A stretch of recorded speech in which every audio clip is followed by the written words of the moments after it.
Alrighty. Hello. Welcome in to another podcast, episode 169 here on this fantastic Tuesday. This should be a little bit shorter of a podcast than normal. I don't have a whole lot to talk about here tonight. I'm going to be running it by myself here on this fantastic Tuesday.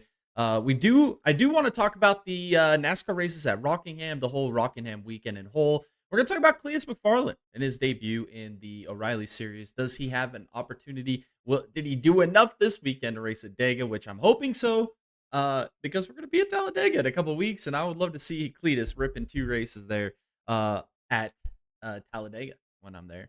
Also, Boneheads and Drivers of the Week. This was a tough pool to pull from because there wasn't a ton of sample size for racing this weekend, but I did come up with a sorry list of losers this weekend, as well as some outstanding, excellent performances for Driver of the Week. Also, the Heartbreak of the Week, which is a new segment we've been doing. I've got a good nominee for this week. And then we'll preview this weekend's races. We've got Trucks, O'Reilly's, and Cup Series all at Bristol with a watch party on Sunday right here on this YouTube channel, which should be a lot of fun. We'll give you all the notable entries, who to watch out for, what to expect with these races, and my favorites and dark horses, as well as my fantasy lineup going into this weekend's races at Bristol. First off, I do want to start this podcast off with some rumors that are coming out of Formula 2. We know that with the world, I don't want to get into politics on this podcast or anything, but whatever happening in the world right now, especially concerning the Middle East, we have 2 F1 races that have been canceled. And not only does that affect the Formula 1 schedule with the Qatar and Bahrain Grand Prix being Saudi Arabian and the Bahrain Grand Prix being canceled, or being canceled for the season. It also affects the Formula 1 Academy. It affects Formula 2. And as it stands, Formula 2 is maybe potentially looking at adding the American or North American routes, which is the best option to be able to make up these races, to their calendar. Maybe potentially starting with Miami, which the F1 Academy is already racing there. There's rumors that the F1 Academy is also going to be racing at Montreal to fill up or make up a date there as well.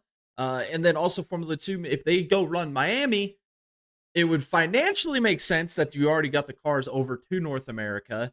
To why not extend an extra race at Montreal, which is a week later? It makes a lot of practical sense, makes a lot of geographic sense, financial sense. So I don't know. We're gonna see if how that works out. How does this affect? What the main point here is, the guy that I did want to talk about on one of these podcasts here soon is the whole Colton Herta F2 experience. Obviously, got signed with Cadillac, trying to become the first American driver in Formula One in a while. Well, we've had Logan Sargent, we've had Alexander Rossi in the past, but be like that first true American F1 World Championship caliber guy driving for Cadillac in Formula One, the American team, the American driver. That's kind of the whole precedent or whatever we're setting here with Colton Herta. Also, he wants to compete, and I think Andretti also wants him to run the Indianapolis 500 this year in their number 98 machine, which has been the car that Marco Andretti's been running the last few years. So if this plays out where we end up adding these races to the calendar, how does that affect the month of May and potentially Colton Herta's Indy 500 hopes here in 2026? We're gonna have to find out. This is all speculation. This is all rumor. There's nothing set in stone yet. Nothing that has come across as permanent proof or permanent construct for these being viable options for replacement dates. But it makes you wonder. Will we see Colton Herta run the Indy 500 this year in the 98 machine? Do we see somebody else get that machine by the end of the year? I mean, the entry list for the Indy 500 is pretty thin right now. I don't know if we'll get to 33 cars. I'm concerned. We do have some entries already confirmed. The engine deals and everything that work with Honda and Chevy is all intricate, and there's so much red tape and BS that goes along with that. But if F2 does do this and extends their championship and adds these extra rounds, Colton Herta obviously puts priority to Formula 2 because he's trying to get his super license for Formula 1. So that would be interesting to see how that Indianapolis 500 in the month of May works for Colton Herta, whether he'll be able to make it happen or not, because the way the schedule was designed at the offseason was Formula 2 was going to have the whole month of May off, which was going to give Colton Herta prime opportunity to spend it in Indianapolis and make this Indy 500 bid. So we'll have to keep tabs on that. I'll keep you guys informed as we get more information. Keep posted on the Discord, which you guys should be joined in. That link is in the description below. Join the Discord to stay up to date with all of this racing news that I talk about every Tuesday. All right, let's talk about the NASCAR race at Rockingham. Before I break down these races, I do want to mention that Rockingham was fantastic this weekend. I think the way that we had ARCA, we had Trucks, we had O'Reilly's Auto Parts. It was an off weekend for the Cup. I think that this weekend is just super awesome. Me and Tom talked about it last year. Rockingham was such a great race last year. Specifically, when I'm referring to Rockingham being a good race, I'm specifically referring to the O'Reilly's Auto Parts series. Me and Tom talk about it all the time on this channel. The O'Reilly's Auto Parts series is the premier stock car racing series on planet of Earth. I don't care what you say. I don't care what your thoughts and opinions are. It is the best stock car racing on planet Earth. It overshines any other stock car racing there is out there. A close second would probably be like Super Late Models or something like that, or maybe even Cars Tour. I've seen some races. They're pretty entertaining. But the O'Reilly series is the premier stock car racing series in the world. And I don't know what it is with these cars. They're just so good. They weigh a lot. They got the composite bodies. They've got the old school suspensions on them. The engine package is good. The size of the tires, the tire width, the tread width is perfect with these cars. They've got just enough drag. Don't have a lot of just enough drag where it doesn't slow the cars down, where you get these aero wash situations. I mean, especially on short tracks. I mean, short tracks, road courses, these cars just shine, absolutely shine. I don't know what it was with the tire compound. I don't know if it's the new track surface, the repave. I don't know if it's just how good these cars are. I don't know if it's a combination of that with the drivers that are driving these cars or the teams, the setups. I mean, they're still like, it's crazy how long these cars have been in rotation. going back to they're essentially COT cars, so basically like 2007, and there's still these advancements in the setups and the technology that these guys have in these cars and the sim work that they do. It's unbelievable to me how the racing can just continually evolve and still be just freaking amazing with these cars. Again, I've said it before. If they retire this car in the O'Reilly's Auto Parts Series, NASCAR is going to go down a deep road because the O'Reilly's Auto Parts Series is holding this series or holding NASCAR up right now, with on track content at least at most places. Like short tracks in the Cup is not good. Super speedways aren't good. Road courses have taken a hit. So I mean, this track was just perfect. I don't know what the combination was, but the racing was just fantastic at Rockingham. And I'll talk about that more here in a little bit, in regards to potentially bringing the Cup Series, which me and Tom had talked about on the watch party. I'll get more in depth with that with you guys here in a second. But the Truck Series, it was a decent race. I wasn't watching it fully. I was kind of listening to it. I was working at the time, so I was listening to it while the race was going on. I did watch parts of it, especially the ending of the race. Corey Heim was dominant. I think I say it all the time, but Corey Heim, it's a damn shame that this guy can't get a full-time Cup ride. And we've got guys like Corey LaJoy, Dozer getting rides. We've seen it in the past with Haley Deegan stealing Brett Moffitt's ride, and Brett Moffitt's been nowhere to be found. We got Carson Ferguson, which we'll talk about him later with Bristol. This guy's got a ton of talent, but he can't get a ride because he doesn't win some fake-ass competition that they do on TV that's scripted for some midget to get in the ride. Like, we see it all the time. Like, Decker's not qualifying for races, buying out other people's ride. Like, we see it all the time in these racing series. And the fact that somebody at the talent level of Corey Heim can't sustain an opportunity at the Cup Series, people are like, oh, you should have an opportunity at any three of the main series. No! There's no reason he should still be running trucks full time or O'Reilly's full. He should be Cup racing. I don't care. I get what you're saying that he should have something full time, but you're missing the point. You're missing the complete point. He should be full time Cup racing. And one thing that I thought was going to be good coming out of the lawsuit, which there's a lot of bad things coming out of this lawsuit. We've talked about that in the past. Permanent charters for one. But what thing I thought that this lawsuit with 2311 Front Row Motorsports and NASCAR was going to solve was going to be able to allow these teams, because they're going to make more money now, obviously, and now their charters are valued way higher. They don't have to rely so much on sponsorship, that they would open up the opportunity for a guy like a Corey Heim or a guy like a Brett Moffitt, guys that don't bring a ton of money to the table, or a Parker Retzlaff even, that have a ton of talent, but maybe don't have the financial backing, or they don't come from a long line of doctors and lawyers and dentists and financial advisors to be able to fund their racing prospects or their racing adventures, and it hasn't panned out for Corey Heim. He dominates this race, wins again. I even saw that he was leading the point standings in the Truck Series, which is absolutely insane. Me and Tom talked about this a few weeks ago. We said, what if Corey Heim, we talked about this before anybody else was talking about it. I swear, we're always on the cutting edge of this racing stuff. But me and Tom talked about it like a couple of weeks ago, where like Corey Heim's like in the top 6 or top 4 points or whatever it was at the time. We're like, isn't it fucked up that he can't like race? Like, we didn't know if he could or it wasn't eligible for the championship. Well, apparently the talking point is, oh yeah, he's not eligible. Well, that's bullshit, man. That's a bullshit, dude. What kind of stupid rules are these, dude? The guy's leading the points. I don't care if he's full-time or not. If you can win the fucking championship and lead the points without running full-time, you fucking won the championship in my eyes. I don't give a shit. I don't care. It's not like other sports, like where you play the same amount of games and the competition's level basically the same, and you compete all whatever, and you have the record, and I don't know, however they do in other sports, but it's like if you're good enough where you can lead the points and miss half the freaking season schedule, you're the champion.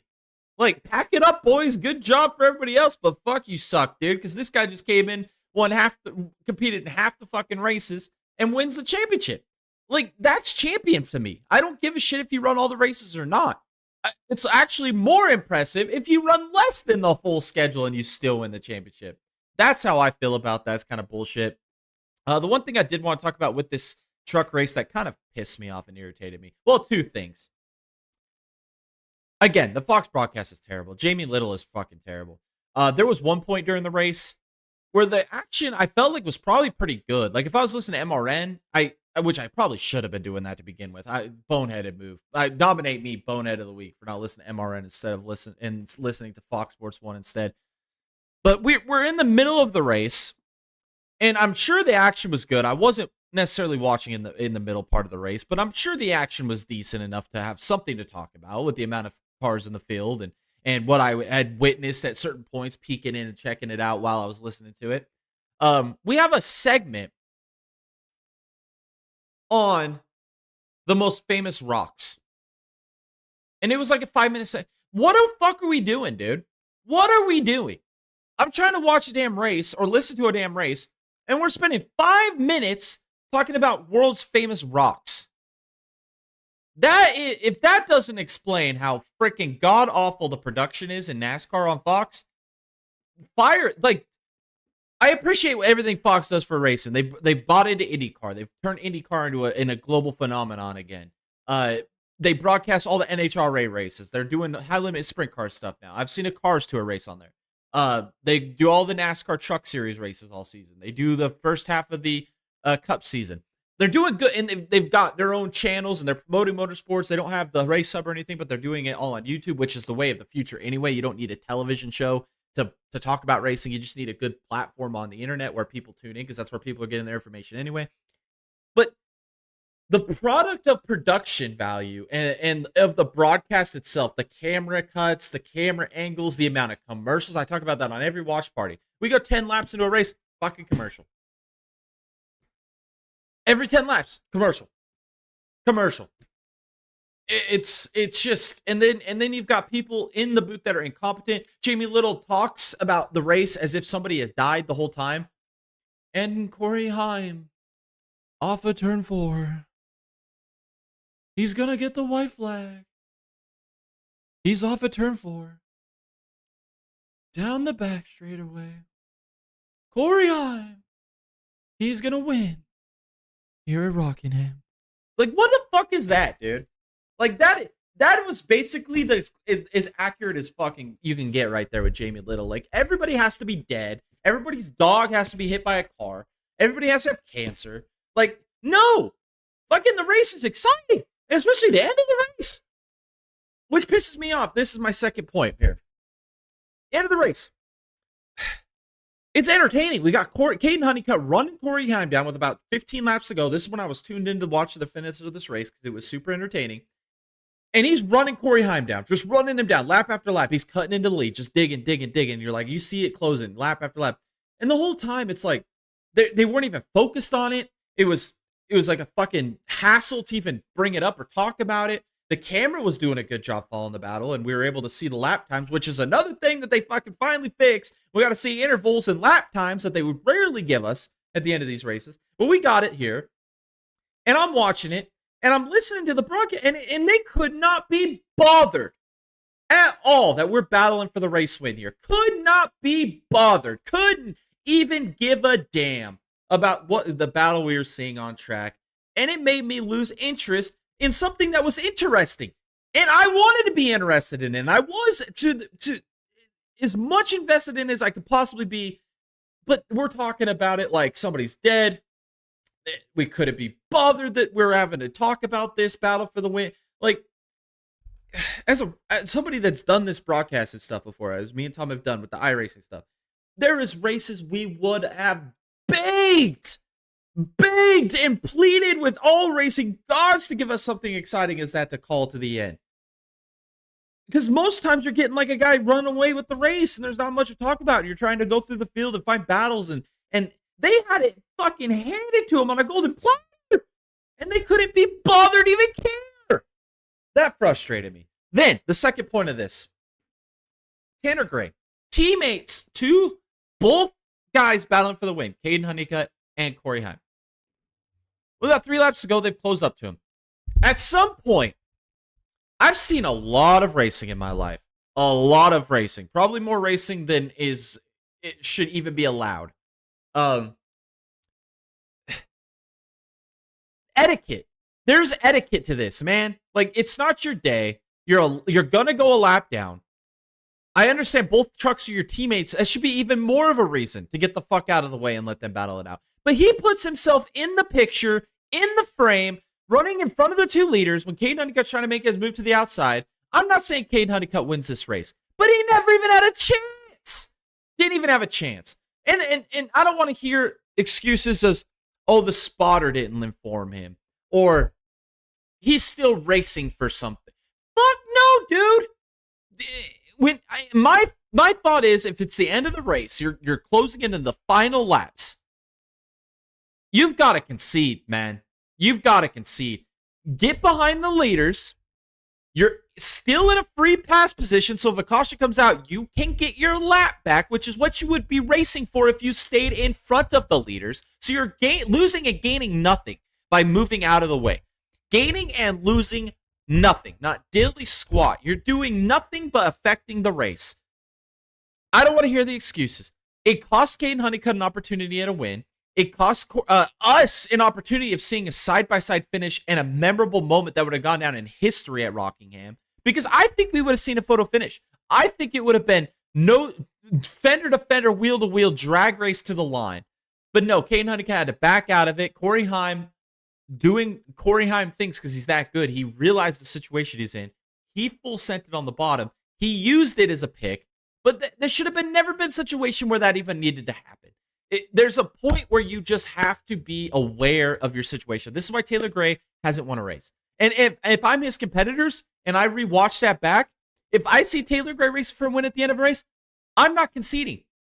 Because he's made it his point. He made it loud and clear with his actions on the track on Friday that he does not respect his competitors enough to be able to allow them to battle for a race win. I hope he is in that situation as a leader sometime this year, and somebody does that to him, and he would 100% deserve it. Because Caden Honeycutt didn't get out of the car and start bitching and moaning and whining, but I guarantee you if that happened to Taylor Gray, or Tanner Gray, or whatever the fuck his name is, he would have been completely bitching and whining and moaning about it, and it will happen. I hope it happens. I hope it does. If it does happen, I'm here to watch the cinema, because I think that is bullshit that you're able to, that you would put yourself in that situation. It's ridiculous. 3 laps to go, just to concede the fucking spot, dude. Let us watch this finish play out. So I feel bad for Caden Honeycutt. I feel like he deserved that win. Hey, look who it is. Holy shit. It's Tom. Yes, I can, dude. Let's see. Let me share the screen so the cams work. All right. I was just talking about Tanner Gray not moving out of the way on that at the end of that race, and the lack of self-awareness. And what I did say is, I know it probably won't happen. Maybe it will. I hope it does. I hope there's a scenario this year where Tanner Gray is in the position of Corey Heim and Caden Honeycutt, and a lap car does the same favor that he gave to Caden Honeycutt and Corey Heim at the end of that race.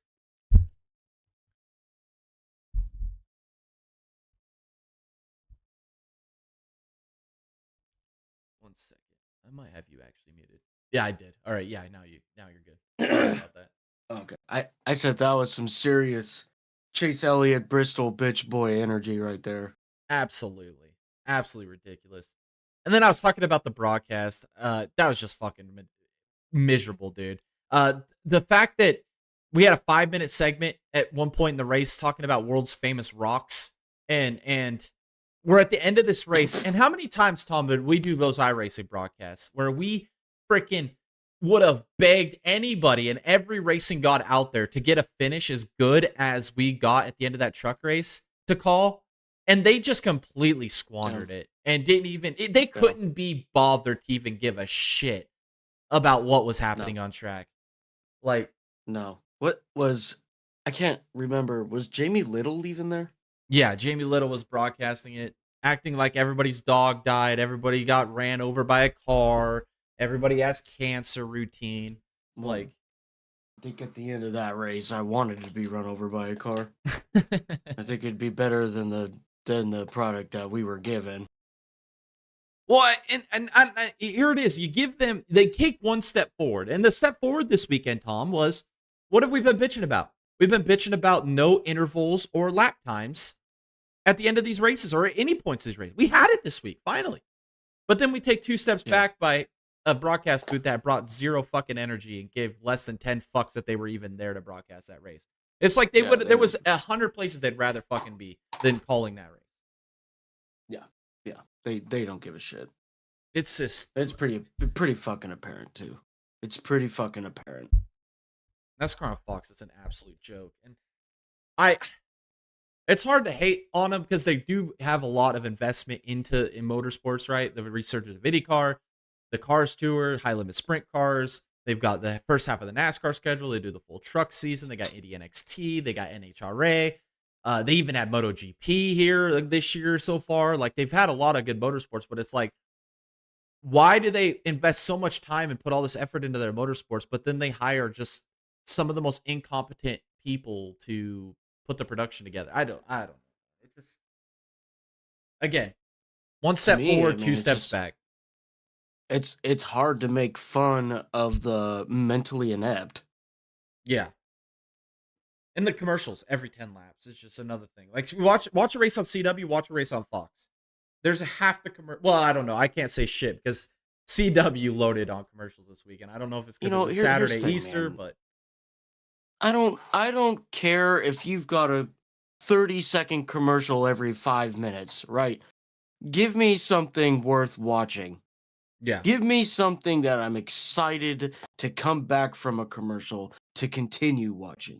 Don't make me sit there for 4.5 fucking hours jorking my meat, waiting for a good fucking race to happen or something cool to happen on track or some sort of something that's gonna suck me back into these races. The commercials is just another type of cancer that's already on top of the terminal cancer that's ultimately going to kill off the sport. That's all it is. I mean, it's just I don't care if you got to increase the commercials a little bit, but god damn it, make the fucking on-track product good for me to want to watch the commercial. Yeah. You know? There's for example, you've got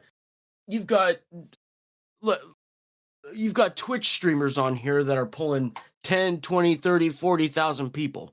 Not every single one of those people watching that stream is to subscribe to that channel, meaning they watch commercials. There's a reason why they watch the commercials. And they don't complain about it. They literally don't complain about it. It's because they like who they're watching. They like the personality. They like the gameplay. Or they like the topics being discussed on hand. If that was the case with NASCAR, nobody would be complaining about the commercials. Except all I see now, when you type in hashtag NASCAR broadcast on X, that's all you see. Too many fucking commercials. Mm-hmm. Well, that's pretty much a direct reflection of the shit you're putting on track. Yeah. Especially in the Cup Series. Yeah. Well, and again, it's the timing of it too, because they seem to have some of the worst timing for commercials. Like, we'll sit there for 10 minutes under green looking at fucking nothing, like some people in the stands and everything. And then finally we get a battle, and then it's like, oh, here, Ozempic, and it's like, god damn it, man, we were just witnessing racing, and then we get this bullshit. Yeah. Let's talk about the O'Reilly's race, because this race was fucking awesome. We talked about it during the watch party, Tom. I think that I don't know what it is, the combination of the car, the tire, the drivers, the track surface. I don't know what it was, but it's 2 years in a row we've had a banger in the O'Reilly's race at Rockingham, dude. Like, side-by-side battles. We had 3 wide racing at points. We had guys trying to pull sliders. Coming off at turn 2, dude. Like, watching those cars come off at turn 2 on the inside, trying to stay side-by-side to head down the back, and having a lift, and the off-throttle time. Even the guy on the outside had a lot of off-throttle time, even with the momentum. Like, that's what you want to see. You want to see tire wear. You want to see lap fall off. You want to see off-throttle time. You want to see guys being able to drive it further and further into a corner. You want to be able to see guys back up corners and be able to get drive off. You want to see crossovers. You want to see guys trying to side draft or try to keep their freaking right front fender tucked up on the left rear of a guy. Like, You want to see three wide racing. You want we just saw everything, Tom. We saw battles for the lead changes. We saw guys run people down. We saw comers and goers. We saw guys on older tires hold track position a little bit and then not hold track position at other times. Like, what more could you want from a race, Tom? It was fantastic. Yeah, it was great. Well, the only thing that I would want more is to take away the stage cautions. Yes. But that's about it. Yeah. That's about it. That's always the occurring theme, yeah. I enjoyed it. I thought it was a damn good race. I have no complaints. Like I was glued to it the whole race, man. Like we had fun time on the watch party because I didn't really know what to expect coming in because last year was a good race and I'm like, it's hard to judge a track by how 1 year goes. But I think it's perfect, man. And we talked about it on the watch party, Tom. I think if the Cup Series went there, it'd be a damn shame because what we saw is everybody. I feel like NASCAR fans have this jaded opinion on racing, right? So like, I most of the comments on X or whatever I've seen, or a lot of the community comments, it's like that was a good race. I enjoyed that, but then they always got to come back with a caveat of we got to bring the Cup Series there. But it's like you won't be saying what you're saying right now about how good the race was and how good the track is if we brought the Cup Series there, because we know for a fact that the Cup Series cars suck on anything a mile and shorter. They fucking suck. There has not been one good race on a short track or a mile or less in the last 4 years since we've had the next gen car, Tom, and that was the one Bristol oddity race. Like, am I off base here, or am I correct that the NASCAR fans that are loving this will hate it if we bring the Cup cars there, but they're begging to get the Cup cars there? Yeah, of course, that's right. It's basically because the Cup car is a glorified GT3 car. It's not an oval car. Yeah. You're not going to get the same type of racing that you're going to get out of the Xfinity cars because the Xfinity cars are built to be raced on ovals. Exactly. And I feel like I just am tired of the NASCAR fans claiming that the Cup Series is the end all be all. There's a lot of NASCAR fans that don't even watch the fucking O'Reillys, or they will every once in a while, but they always just have to, with the caveat of, oh, it's not the Cup Series, it's not that good, it's not that important. It's like, dude, we've been saying this for years that the O'Reilly's Auto Parts Series is the premier stock car racing series on planet Earth. And ever since we've started that narrative, Tom, the numbers of viewership for the O'Reilly's Auto Parts Series keeps going up and up and up and up. And it's like, where's our kickback from CW? We've been promoting this shit for fucking years, dude. It is the best series. It is the best stock car racing series on planet Earth. I don't care what anybody says. It is. It's a fact. It's as much a fact as the sky is blue. The sun sets in the west, rises in the east. Like, I don't know, man. Just some people are just really frustrated. But we do not need to bring the Cup cars to Rockingham. And if we do, they're gonna remove a track you guys like. They're not taking fucking Atlanta off the schedule, which should fucking have one date maximum. They're not gonna take fucking Charlotte off the schedule. They're gonna take away a track that you guys fucking go to and love, like a Pocono or a Michigan. Tracks that get one date and you guys fucking save up all summer to go to it. You know? They're gonna take those away. They're not gonna take the tracks that they go to 3 times a year. Like, it's just, get over it. Corey Day, I think he had a good race. Osama bin Day. I'm still off the Corey Day bandwagon. He did win the first 2 stages. But then they had that loose wheel. And again, Tom, they didn't know if the wheel was loose. They didn't know. They just thought, okay, we don't know if it's loose. Let's just back it up and tighten this lug nut because we want to preserve our starting position for Bristol.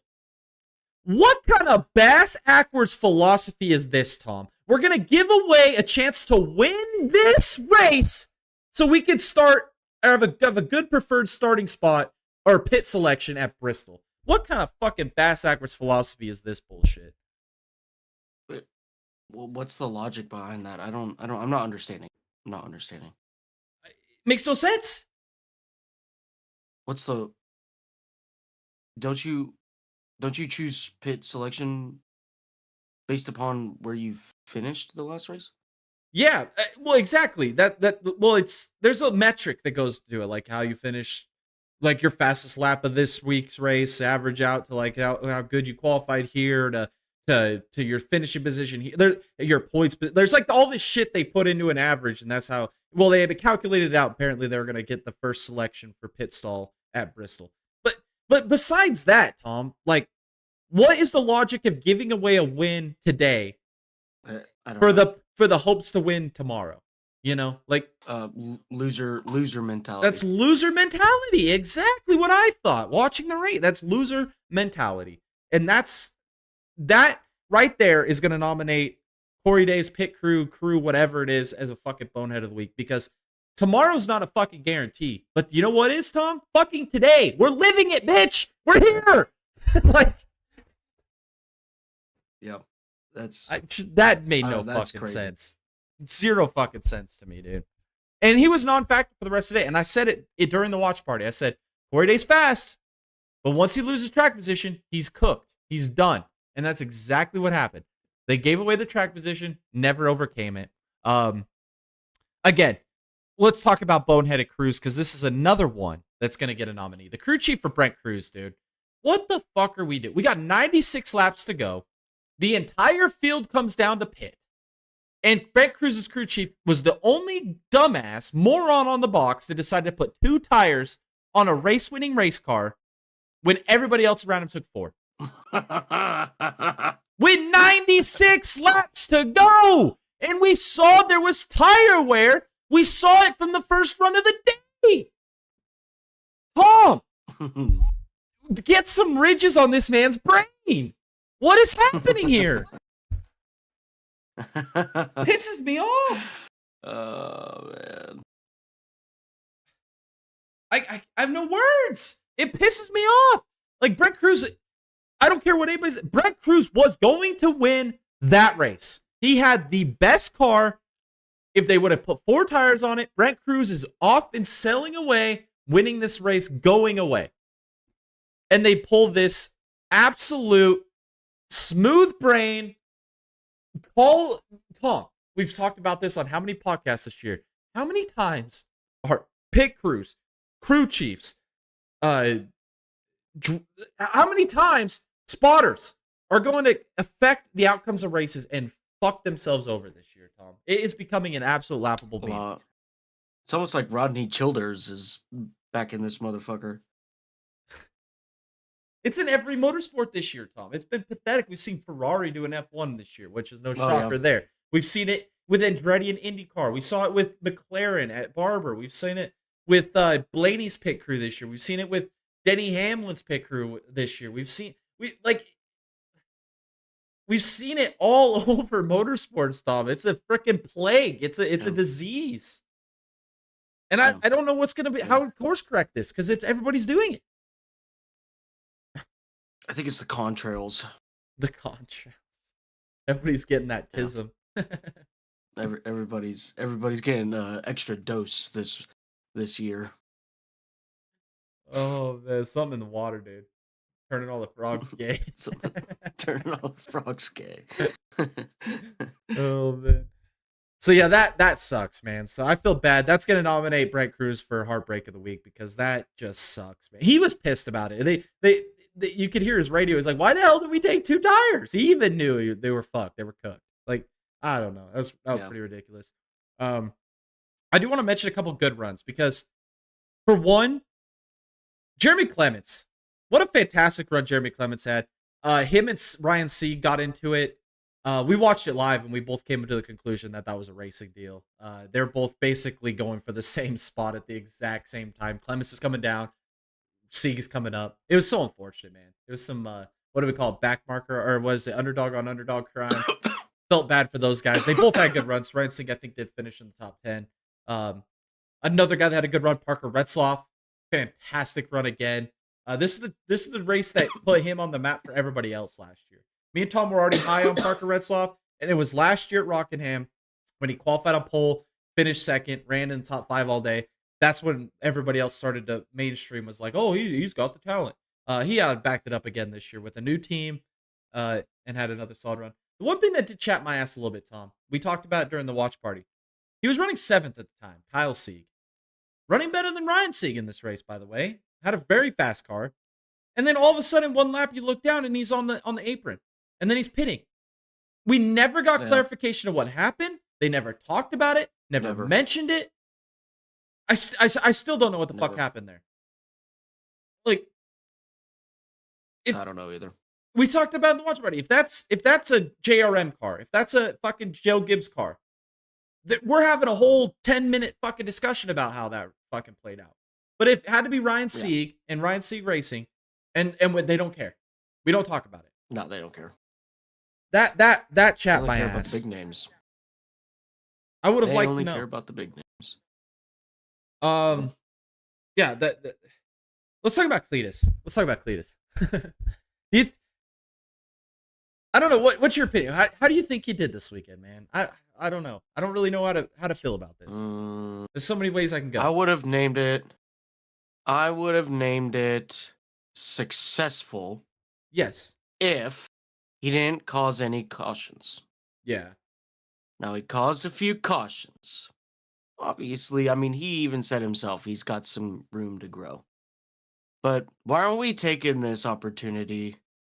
I mean, I can kind of see like what he wants to do. I get it, but like, why don't you use that money that you used and spent on RCR and go get like a Tricon truck for double the amount of races and actually try to compete for something?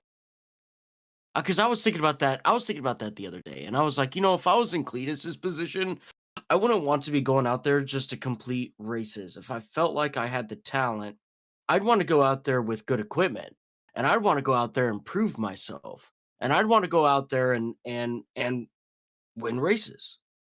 So why wouldn't I go to the truck series? I mean, you've already been in quite a few races in the truck series anyways. Why don't I just go to the Cup series, or I'm sorry, truck series, and get a good truck and go win some races? I would agree with you, but the caveat to this is, and I think he's even made it pretty clear with some of the content I've seen him post. Like he was on Dale Jr.'s download, he was on Harvick's bullshit podcast, whatever. Even on some of his YouTube videos. I don't think Cleetus McFarland wants to be a NASCAR driver. I think his goal is to race the Daytona 500. And that's what he's working towards. And so everybody else has got their freaking hands on and up in the air over his intentions in NASCAR. And I think he's made it pretty clear. I mean, maybe not crystal clear, but I think he's made it. From what I'm judging, I think he just wants to run the Daytona 500. That was what he led off with when he met Biffle, and Biffle was like, "This is the route you got to take."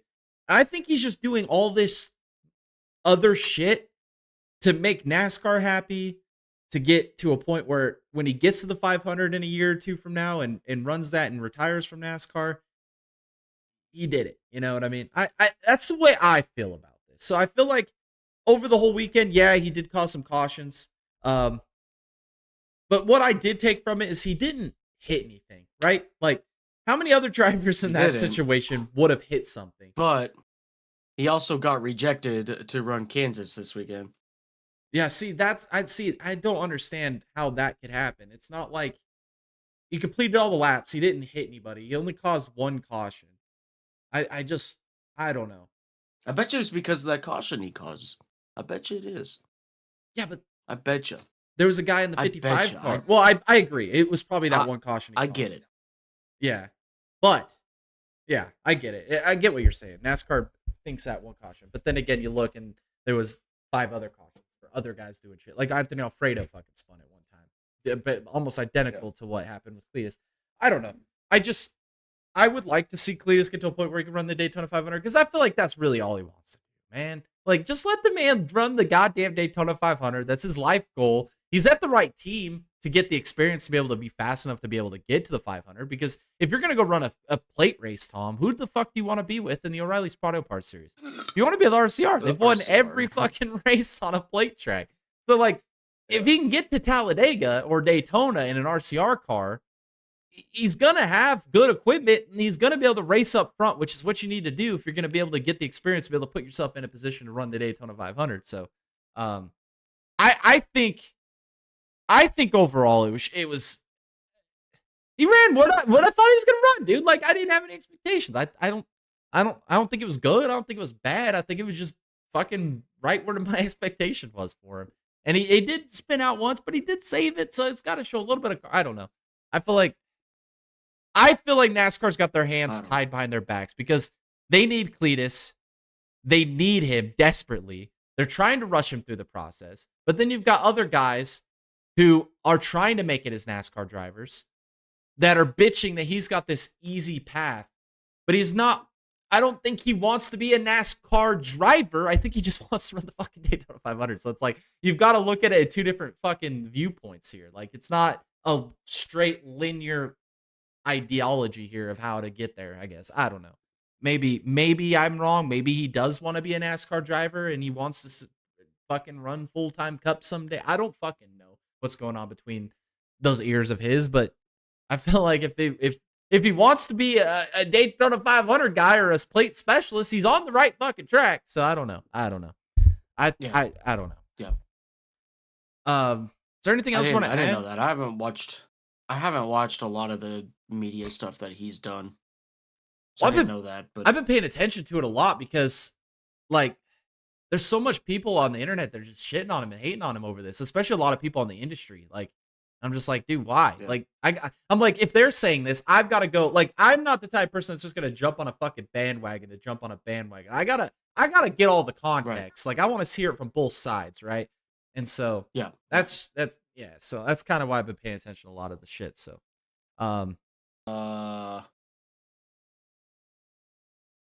yeah. Can Jamie Little leave? I know. That'd be cool. That'd be pretty cool. It's ridiculous, man. It's actually fucking ridiculous. It's unwatchable. It's unwatchable. It is fucking. Alrighty.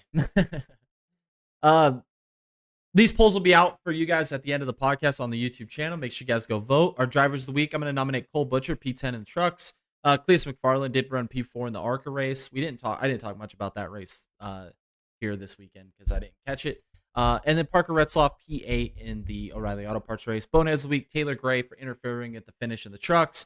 Corey Day's pit crew in the No App series or crew in general for whatever the fuck that was. It made no sense. And then the crew chief for Brent Cruz in the O'Reilly's Auto Parts series as well. Putting 2 tires on a race-winning race car at the end with 96 laps to go, Tom. We're not talking 9 laps to go. We're not talking 6 laps to go. We're talking about 96 fucking laps to go. His crew chief wanted Brent Cruz to run 160 laps on one set of left side tires, dude. I understand we have Jesus Stone tires and all, but fuck, dude.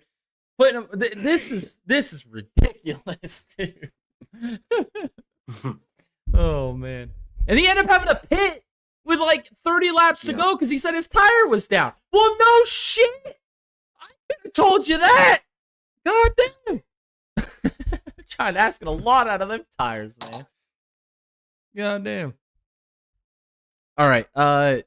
Heartbreak of the week, Brent Cruz. Like I said, it's just an easy nominee for me this week. All right, Tom, we got some racing back this weekend. We got some trucks, O'Reilly's Auto Parts, the Cup Series at Bristol. We'll have a watch party on Sunday for the NASCAR Cup Series race at Bristol. Still praying to all racing gods and any god that exists that we catch another April 2023, 2024 Bristol race. 24. Oh, I'm praying so hard for one of those. But we'll see what happens this weekend. Notable entries in the truck series. We got Corey Heim back behind the wheel, the number 1 for Tricon. Recce Roundhouse with Nice Motorsports in the 4. KFB with Spire in the 7. Carson Ferguson, Tom. He's going to get it. He's going to get his call up to the trucks in the number 25 for colleague. Ross Chastain with Nice in the 44. Christopher Bell with Halmar in the 62. Osama Bin Suarez will be at the number 71 for Spire. And then Hosen Karsavar in the 77 for Spire as well. So we got a loaded field in the trucks here this weekend, Tom. Unbelievable. And the O'Reilly's Auto Parts. We got Zilly back at Bristol in the number 1 for JRM. Quapple will be moving over to the 9 for Junior Motorsports. Raja Karuth in the 32 for Jordan Anderson Racing. And then Hung Money will be in the number 88 for Junior Motorsports. In the Cup Series, obviously Justin Allgaier still filling in for Bowman in the 48 for Hendrick Motorsports. And then Chad Fincham in the Garage 66 entry. All right, Tom, truck series on Friday. This is a night race. We've seen some interesting truck races over the last few years. I think Bristol and the trucks is a good combination. We've seen a lot of interesting races. We've seen some carnage. We've seen some good comebacks in the past. It's multi-lane, which I like because the trucks have so much drag. It seems like we got a lot more of the slingshot. Like the O'Reilly's race is going to be the best race of the weekend. Don't get me wrong. I think the truck race is going to have a really good competition here with the O'Reilly's race this weekend. But right now, Tom, it's undeniable that if Corey Haim's in the field in a Tricon truck, he is the man to beat. I'm going to take Corey Haim to win again this weekend and extend his points lead for a championship that he can't fucking compete for, which is fucking bullshit. I think, let's put this in perspective, Tom.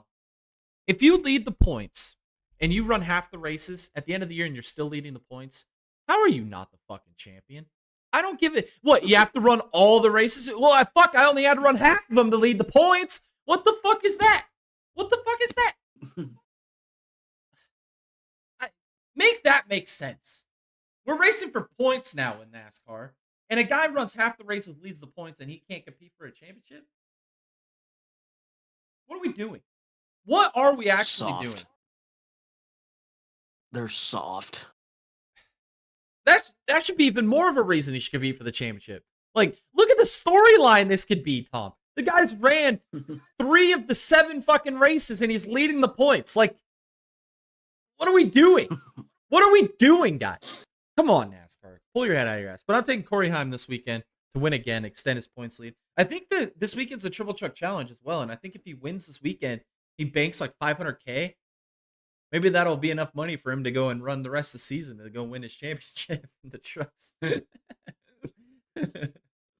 Oh, man. In my dark horse this weekend, again, I got to stick with the Tricon trucks. I'm going to go Caden Honeycutt. He's going to win a race this year. It's not if, it's when. I feel like this is my last chance to take him as a dark horse, Tom. I've took him all year last year, basically, as a dark horse. He's so close, man. He's going to win one sometime soon this season. Why not this weekend at Bristol? I think it's a good dark horse pick. I'm gonna go with Lane Riggs.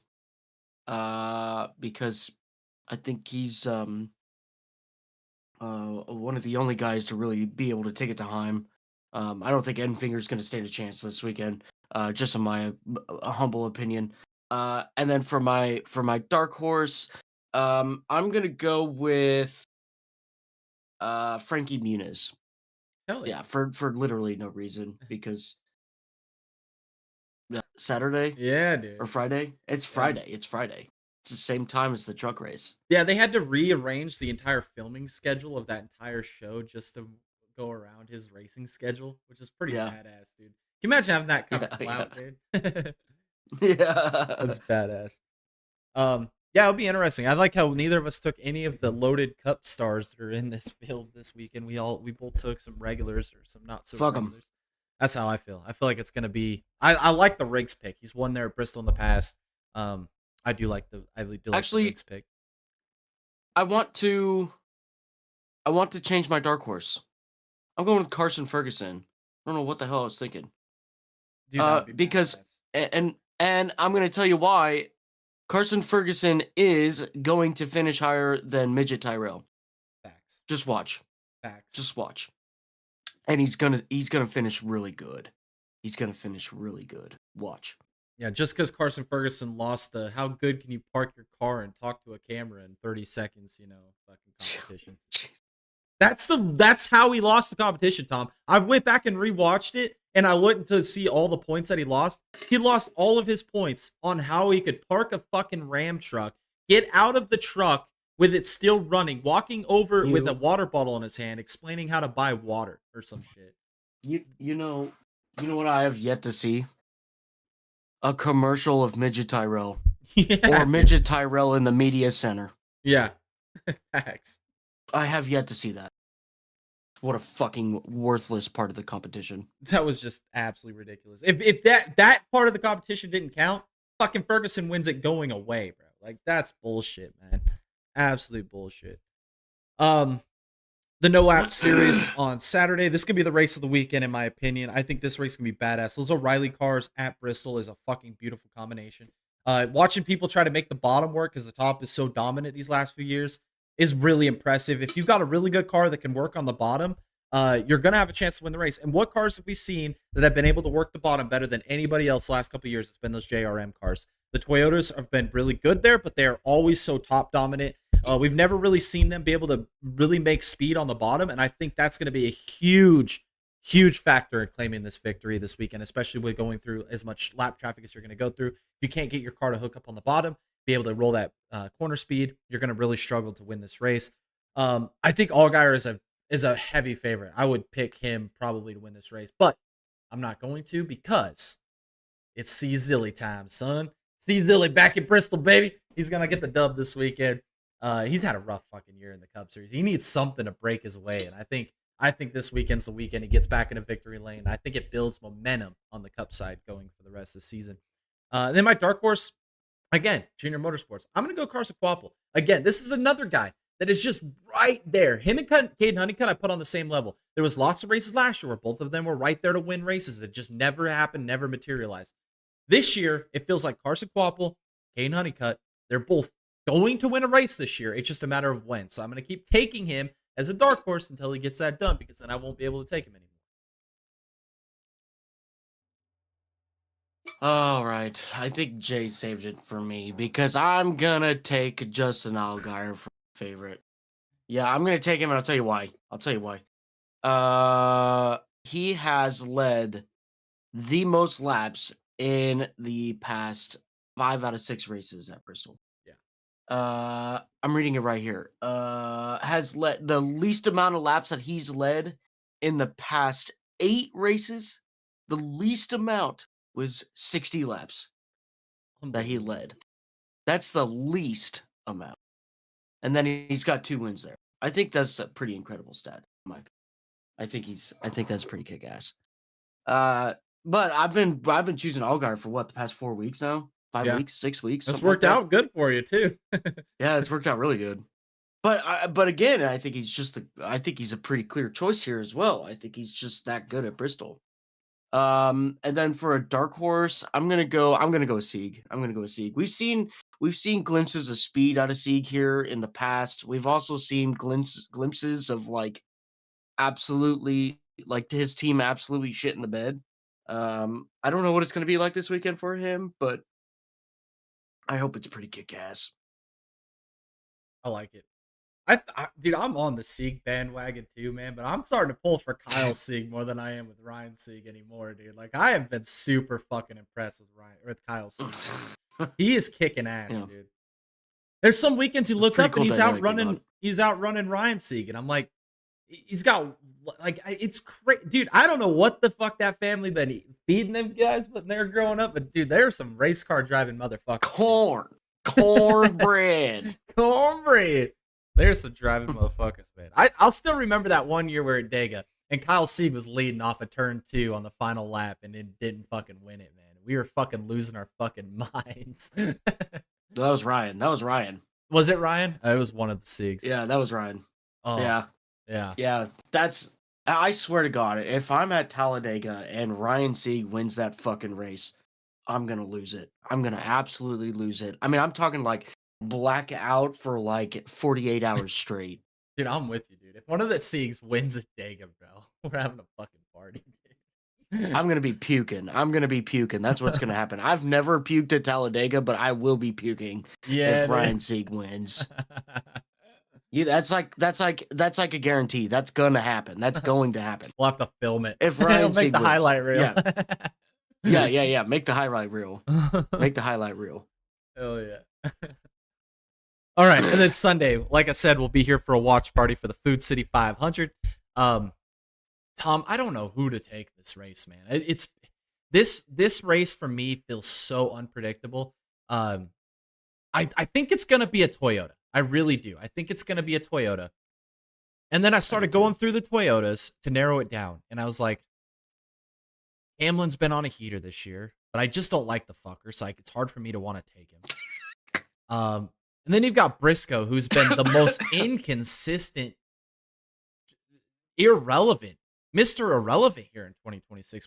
When most, even us, Tom, we came here on the offseason and we said, Ryan Chase Briscoe is going to be a championship contender this year. He's got the best, probably top 3 crew chief, the number 1 pit crew, the number 1 engineers in all of NASCAR, the premier team at Gibbs. We're like, he's going to be a fucking, and he's been nothing this year. And then I was like, Reddick's going to be good, but I don't want to take him because obviously if I take him, he's not going to win. But if I don't take him, he will win. So it's like a double-edged sword there with me. One guy I feel like has just kind of been sneaky good this year. Not a lot of people are talking about him, Tom. We've picked him to win championships in the past, and he always came up short with that stupid format we had. But he's sitting like 3rd in points right now. He gained like 16 one week. He gained like 5 another week. He just steadily is climbing his way through the grid on the standings. It's Christopher Bell. He's the guy to beat this weekend, Tom. I'm taking Christopher Bell. I think he gets the win this year.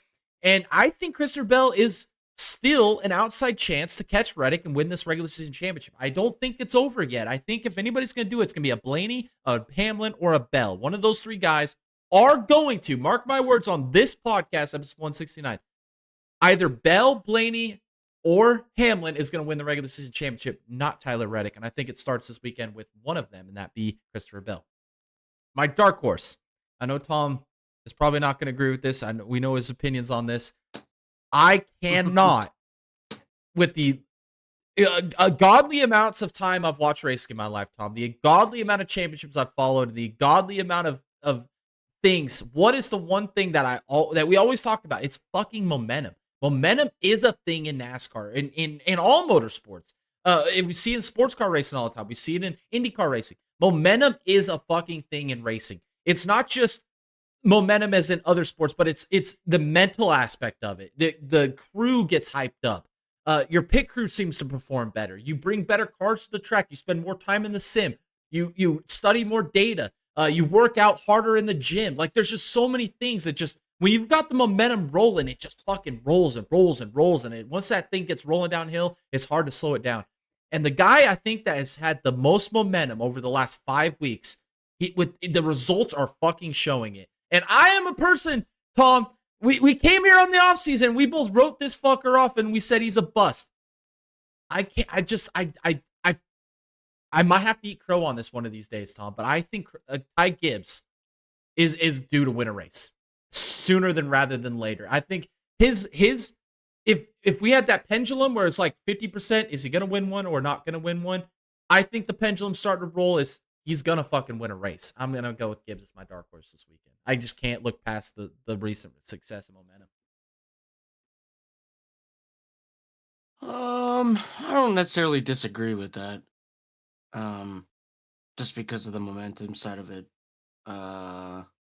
But with my favorite, I'm gonna choose Hamlin. I'm gonna choose Hamlin. I think that like everything you said though, everything. I'm not lying. Everything you said right there. I think Hamlin's is on a heater right now. I think Toyota is doing pretty good. Except for that Briscoe guy. I don't know what the hell that guy doing. That guy needs to like bathe in some holy water or something because he's probably been getting down and dirty in the off season or something. I don't know what the fuck going on with him. But yeah, I'm gonna go with Hamlin on favorite for dark horse. I thought about going Gibbs, but I think I'd have a better chance with Garage 66. I'm kidding. What I am gonna do though, actually, what I am gonna do, I'm gonna go with Allgaier, because and the reason why I say Allgaier is because basically fuck everybody else on that team. First off, second off, Hendrick has actually had some speed here in the past. If they get a crazy race where it's like super, yeah. If they get another race here that's like either super cold or like super duper hot or whatever else that can get some crazy circumstances. I mean, we know that Allgaier is good at Bristol. We know that Allgaier is good at Bristol. And given the circumstances of everything that's gone on this year with that 48 team, honestly, it would kind of align to let that 48 car win at Bristol, to be honest with you.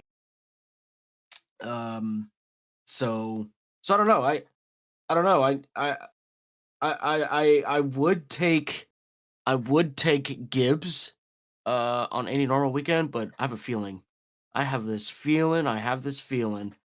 And I'm gonna go with Allgaier. That Allgaier pick is a good one, dude. I'm now that I'm thinking about it, dude. The more I put thought into that that 48 team at Bristol the last 3 years has had race winning cars. Bowman is not good at fucking Bristol, dude. If they bring another race winning car with a guy like Allgaier, who is a proven fucking badass at Bristol, like I'm not saying Bowman's terrible at Bristol, but he's got race winning cars and he's getting top tens with them, and that's about what he can do at Bristol. Like he's not good at Bristol. But you get like a guy like Allgaier who's really fucking good at Bristol with a race winning. That's not a bad pick, Tom. I'm not on that. I might have to put that in my fantasy lineup. I'm not gonna lie, dude. That's a good pick. Alrighty. Speaking of fantasy, I'm gonna go hung money just because the stats of his past. I mean, you just can't deny it's his best track. I'm gonna go Gibbs. I'm gonna go Reddick. I'm gonna go Hosen. And now I'm thinking about it. I'm gonna change my Briscoe pick. I'm gonna put Allgaier on there. I like that, Tom. You've opened my eyes, man. I think I like that Allgaier pick. I'm gonna put him in my fucking lineup. Okay. I'm gonna take the most basic lineup that anybody could come up with. It's so basic. You ready? I'm gonna take the 5 car. I'm gonna take Hamlin. I'm gonna take Bell. I'm going to take Chase Elliott, and I'm going to take Tyler Reddick. There you go. That's so about basic. as wide as so lined up as you can get right there. Yeah. Oh man. Yeah. All right. Next up are matchups. We got Keselowski versus Elliott. I'm gonna go Keselowski. I know everything is saying don't do this. You're a fucking retard for doing this, but I'm taking Keselowski, dude. I can't in good faith pick Elliott, dude. I can't. And Keselowski's had some good runs at Bristol. What was it last year? He would have won the race, but they had a loose tire on the final stop or something like that. Yeah. I'm gonna take Keselowski. Yeah. I'll take Kez too. Actually, I'll take Kez. I like it. Yeah, I can't with good faith with Elliott. He shot his load last weekend. That's all. I think that's all. All right, next is Gibbs and Briscoe. This one's pretty easy for me because, again, Briscoe has had the most underwhelming season you could even imagine from a preseason championship favorite standpoint. I'm going to go Gibbs. The momentum. It's real. I would be shocked if Gibbs didn't finish top 10 this race. That's how high I am on Gibbs this weekend. I don't know. Who can shit the bed the worst? That's true. That is true. I'll go with Briscoe. Okay. All right. Next to be Hamlin versus Larson. This is a good matchup. It's like the lesser of two evils, right? I mean, what is the lesser of two evils? I'm gonna go hung money. He wins a lot more races at Bristol than really anybody. I just can't stand Hamlin, dude. That fucker pisses me off, dude. I watched an interview as him, Michael Jordan, and Tyler Reddick on like CBS this morning or some shit. And fucking Hamlin the whole time made everything about himself. And he's sitting next to fucking Reddick, who's kicking his ass on a weekly basis and like the greatest fucking athlete of all time. And he's over here thinking he's the shit, man. Like I'm dating fucking Hamlin, man. He's got that goofy fucking smile and shit. I'm like, get the fuck off this. Fuck Hamlin, dude. It's like, don't you got a guy to go put in the wall somewhere? Fuck, dude. I would hate to be fucking stuck in traffic with this guy because I'd be trying to pull into somewhere and this motherfucker would run me off the road. I'm gonna go with Hamlin.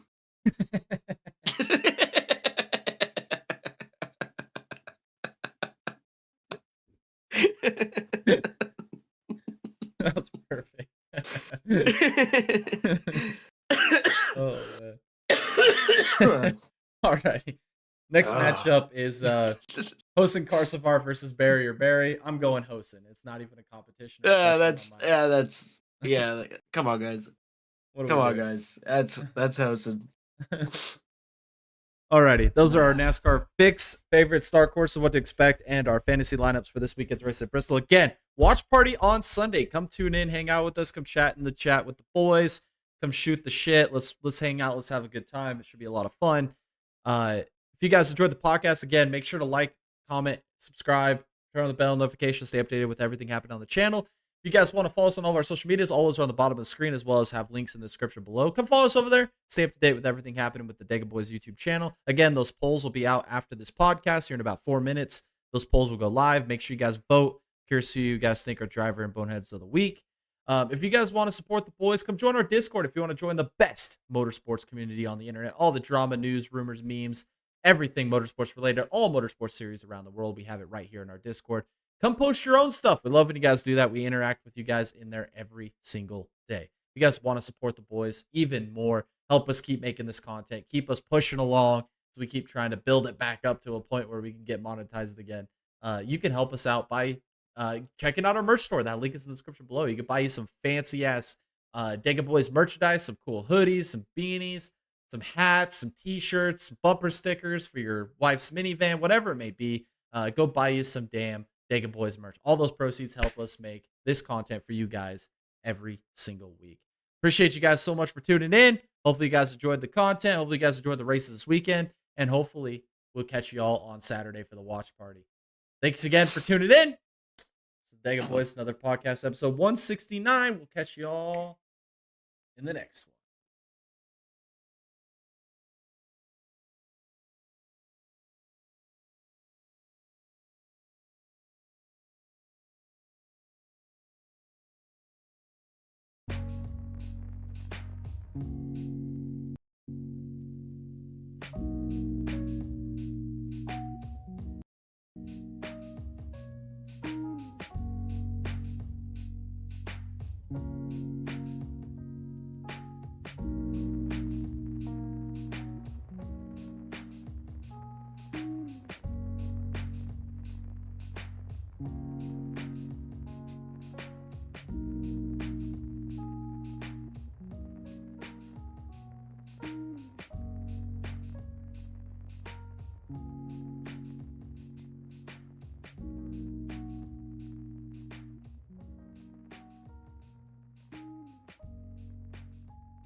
Taxes was feeling unwelcome.